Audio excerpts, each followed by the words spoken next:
Why couldn't Fever clinch the win despite the favorable circumstances? The team had this game within their grasp but fell short due to key mistakes and missed opportunities.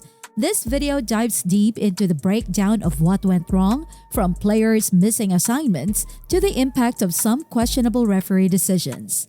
The strategy, or lack thereof, will also be highlighted, especially Fever's failure to stick with the pick and roll, a play that was consistently delivering points.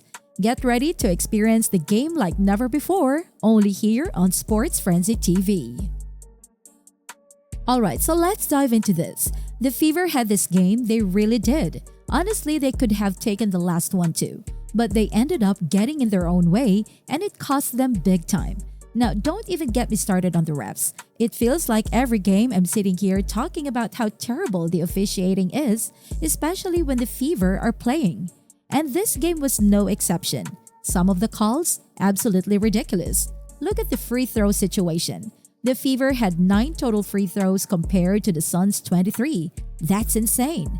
It felt like they were doing everything they could to give the Sun that home court advantage. But let's talk strategy because there were definitely some things the Fever could have done differently to secure the win. The biggest issue?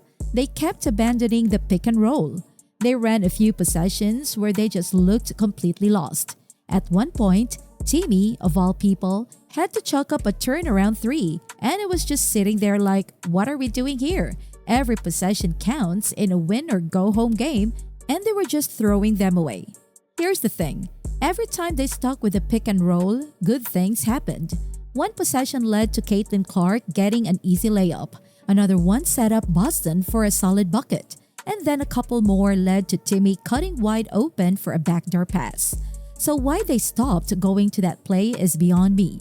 More ball movement, more off-ball screens, more action overall could have made a difference. They looked disorganized at crucial moments. Even the Sun weren't playing great basketball to start the game. They didn't shoot well at all. 41% from the field, 26% from 3. They got to the line, sure, but they were definitely beatable. What saved them was Boston dominating in the paint. Boston had a solid game, 16 points, 19 boards, and she went 7 for 12 from the field. She did miss a few easy shots right under the rim, which could have been more impactful. But overall, she showed up when it mattered. Now, we've got to talk about Timmy. I love her as the starter, no doubt, but defensively, she's got some work to do. She lost track of someone behind her or failed to step up on pick and roll defense.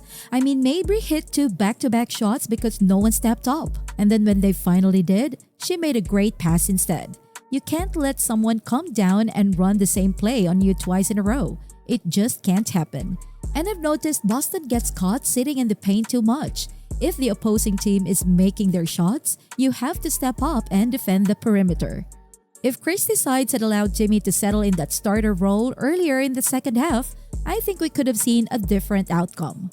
Timmy would have had more confidence, been more comfortable on the floor, and the offense could have flowed better. But hey, hindsight is 2020, right? Christie waited too long to make that adjustment, and here we are. Timmy did finish strong though, hitting a crazy 3 toward the end. Kelsey Mitchell? She had an okay game, 7 for 18 from the field, 3 for 9 from 3. Not bad, but not great either. My issue with her was the decision-making down the stretch. After hitting a big 3, she grabbed her own rebound and instead of resetting, she tried to force another shot, changed her mind mid-air, and ended up throwing it away. In crunch time, you've got to protect the ball, and as a veteran, that's a mistake you can't make. And now let's talk about Christie's sides. I'm not trying to put everything on the coach, but when your team isn't running the pick and roll, which was working, that's on you. Lexi brought the energy on defense as usual, but she was struggling to hit threes. They should have been setting her up in the corners where she usually gets hot, but that didn't happen. It just seemed like players weren't being put in positions where they're most comfortable on the floor. Kayan though, what a performance. 25 points, 9 assists, 6 rebounds, a steal, and a block. She didn't shoot well from 3, but she did everything else you could ask for. Sometimes I feel like she just needs to get an easy bucket to settle in before she starts launching from deep. Overall though, she was doing everything she could to keep the team in it. And then there was that inbound pass that sailed over Aaliyah Boston's head. That play baffled me. They had enough time to run something more structured, so why force the ball into the paint like that? If you're going to make that kind of risky play, at least let your best passer, Caitlin Clark, make the pass. It didn't make any sense. Looking at the Sun, everyone was contributing. Bonner had 15 points, Thomas had 19, Jones chipped in with 8, Mabry had 17, and Carrington added 10. Even their bench put up 18 points. That's the kind of balanced scoring you need in a playoff game.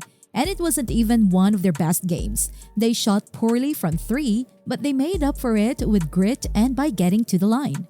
One thing about Alyssa Thomas though, she's got that slow shot, and I'm still not sure how people aren't blocking it more often. It feels like it's in the air forever. Without Mabry, this game would have looked a lot different, and that's been true for the past few games as well. Mabry's the star of that team, especially when it comes to scoring. She hit 3 threes in this game, and that was huge. In the end, congrats to the Suns. They beat a team nobody really wanted to face. But major props to the Fever too. No one thought they'd make the playoffs this year, and they did. That's something to be proud of. Before we go, what do you think was the biggest reason for Fever's loss? Coaching, player mistakes, or something else? Drop your thoughts in the comments. If you enjoy these breakdowns, be sure to subscribe and hit the bell so you don't miss any future content. More NBA and college basketball coverage is on the way. Thanks for watching, stay smooth, and we'll catch you in the next one.